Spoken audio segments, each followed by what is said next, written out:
Olá pessoal, sou o professor Márcio e hoje nós vamos falar sobre os tipos de alavancas. Quem foi o inventor desse instrumento fundamental no nosso cotidiano? Meu jovem, Arquimedes foi quem descobriu como usar e a aplicar a alavanca. Arquimedes foi matemático, físico, engenheiro, inventor e astrônomo grego que viveu por volta de 287 antes de Cristo a 212 antes de Cristo. Ele é conhecido por ter feito diversas contribuições significativas para a ciência e a matemática, e uma delas foi exatamente sobre as alavancas. Arquimedes enunciou o princípio fundamental da alavanca, que é uma das leis básicas, da física. Uma das frases que ficou mundialmente conhecida, feita por Arquimedes, foi que dê-me um ponto de apoio e eu moverei o mundo, ilustrando assim o poder das alavancas.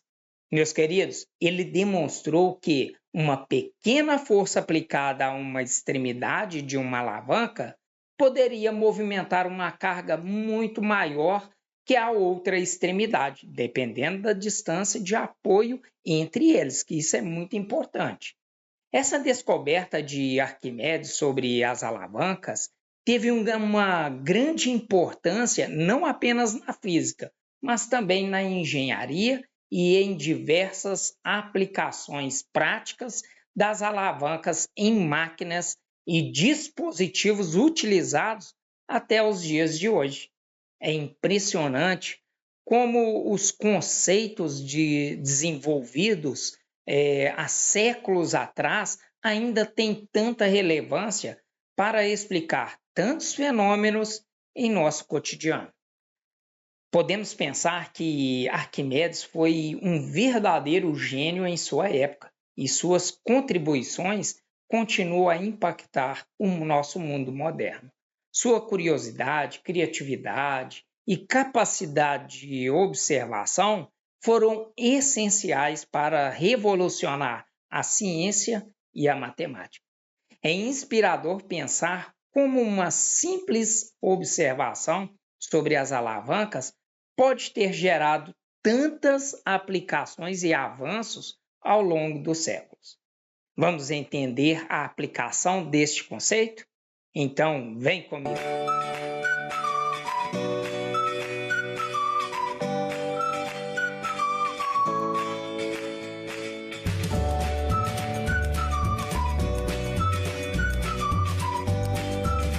Meus jovens, na aula de hoje nós vamos falar sobre os tipos de alavanca, que é uma máquina simples e que tem a função de facilitar a nossa tarefa.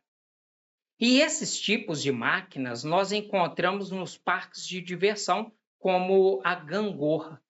Outro exemplo nós podemos citar, é o alicate, que é usado em cabos de energia elétrica, como também o martelo, o carrinho de mão e vários outros que nós encontramos no nosso dia a dia. Então, meus queridos, esses são os elementos que compõem uma alavanca. Vejam aqui na nossa arte, onde nós temos 4 figuras representadas como uma alavanca. E nesta aula, eu vou ilustrar para vocês 3 elementos que toda alavanca tem que ter. O elemento número 1 que toda alavanca tem é alguém aplicando uma força para operar essa alavanca. E esse carinha é o que nós chamamos de força potente, ou seja, tem sempre uma força potente aplicada à alavanca. E na outra extremidade da tábua há uma carga, um objeto que nós desejamos manipular. Pode ser ela uma pedra, que nós estejamos tentando aqui levantar usando essa tal alavanca. Pode ser também uma tampinha de uma garrafa que estamos tentando abrir. Pode ser um parafuso que estamos tentando desenroscar da roda de um carro e entre outros. Sendo assim, sempre vai ter um receptor dessa força. Esse carinho, o receptor da força, que é a nossa carga, nós costumamos dizer que é a força resistente. Sendo assim, nós temos a parte da força potente e a parte da força resistente. Pessoal, toda alavanca tem que ter um ponto de apoio. E esse ponto de apoio, por exemplo, na nossa figura, está no meio da prancha, sobre essa roda, para ela suportar o peso dessa nossa prancha. E nós caracterizamos isso como fulcro. Portanto, toda alavanca que deve ter, né, uma força potente, que é a força que opera a alavanca, o fulcro, que é o ponto de apoio, e a força resistente, o que tem a ver com a carga, o elemento que vai sentir essa força aplicada. E a presença desses três elementos, a gente classifica essa nossa alavanca em três tipos. O primeiro é a alavanca chamada interfixa. O nome já é bastante intuitivo. Inter tem a ver, né, com entre, e fixa quer dizer, então, que é a parte que está no meio entre as duas extremidades desse nosso tipo de alavanca. Veja bem, quando eu digo que uma alavanca é interfixa, podemos citar como, por exemplo, um alicate. Aqueles alicates que se usa para cortar fio ou para trabalhar com obras de construção. Podemos citar também o alicate para fazer a higiene nas unhas. Então, o alicate é um ótimo exemplo de uma alavanca interfixa. Mas, Márcio, como é que eu sei, ao olhar para um objeto, e dizer que isso é uma alavanca interfixa? Meu querido, é bem simples. Toda alavanca tem que ter três elementos. Sendo assim, basta você identificar o elemento do meio. E se o carinha que está no meio da alavanca deixa o sistema em equilíbrio, ou seja, fixo, isso implica ser o ponto do fulcro. Então, esse é um tipo de alavanca chamado interfixa.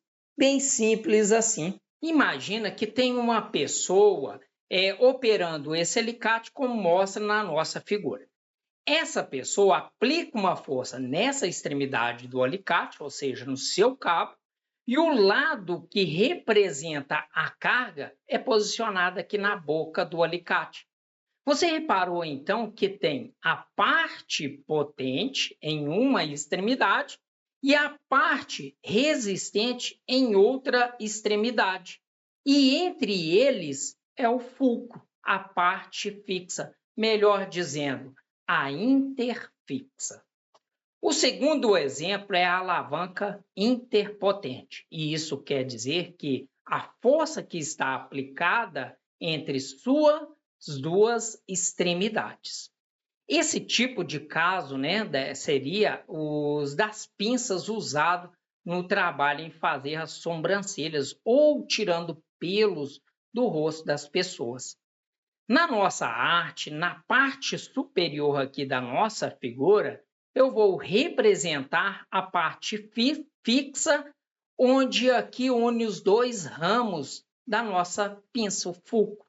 E na parte de baixo vai ser a posição dos pelos do qual está querendo retirar com essa pinça. Então, os pelos estão fazendo o papel da carga, ou seja, são as cargas que vão sentir a força aplicada. Melhor dizendo, né? A força resistente. Agora eu te pergunto, onde é que a pessoa que opera a pinça, ela fica segurando? É bem simples, né, meu jovem?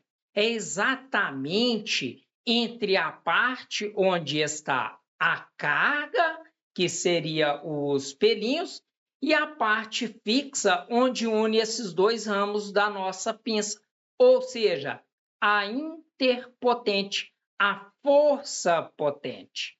Portanto, a força do operador está sendo aplicada entre essas duas extremidades.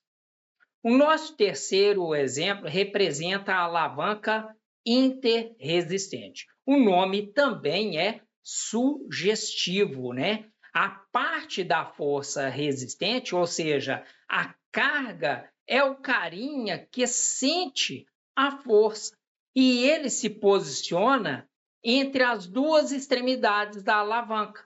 Alguns podem estar aí se perguntando, né? Como você sabe disso, Márcio? Veja o nosso exemplo aqui do famoso quebra-nozes. Ele é um instrumento, né, que as pessoas utilizam para quebrar a casquinha das nozes e tirar um miolo para comer, que também é muito rico em nutrientes. Pessoal, a alavanca interresistente, como essa quebra-nozes, funciona da seguinte maneira. Veja bem, a noz ela é colocada entre as extremidades e essa alavanca está presa a um fulcro de 2 ramos prendendo ela. Portanto, este fulcro, ele prende esses 2 ramos do nosso quebra-nozes. E na outra extremidade, nós temos o operador que aplica a força potente.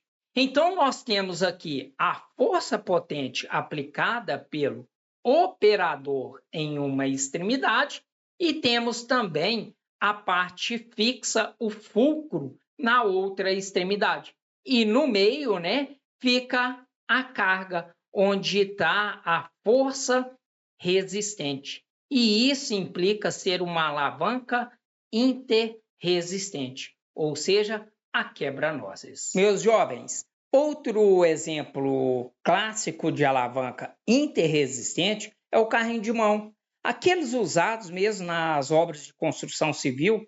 Esses carrinhos de mão, quando os operários fazem o movimento de virar ele, de retirar a carga, você entende que a carga está na parte central do carrinho, não é isso mesmo?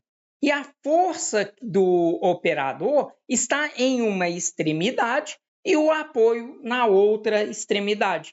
Então, quem está no meio do carrinho é a própria carga, ou seja, a força resistente.